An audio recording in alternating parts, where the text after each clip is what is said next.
জয় জগন্নাথ। তোমরা সবাইকে জানাই শুভ রথযাত্রা। সবার যেন দিনটা খুব ভালোভাবে কাটে।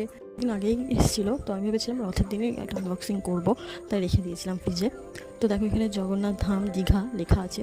তো দীঘা যে নতুন মন্দিরটা হয়েছে জগন্নাথের, সেই মন্দির থেকে এই প্রসাদটা এসছে আমাদের পাড়াতে। কাকা জ্যাঠারা সবাই মিলে এই প্রসাদগুলো পাড়ায় পাড়ায় সবাইকে বাড়িতে বাড়িতে দিয়ে গেছে।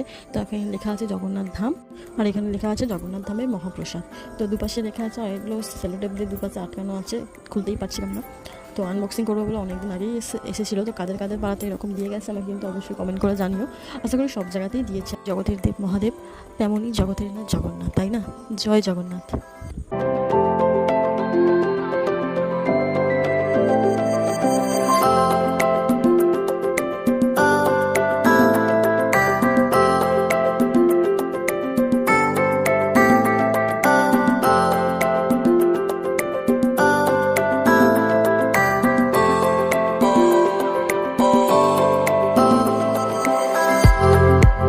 তো দেখো এখানে একটা গজা মতো দিয়েছে, গজা এটা শুকনো, আর একটা দেখছি প্যারা দিয়েছে।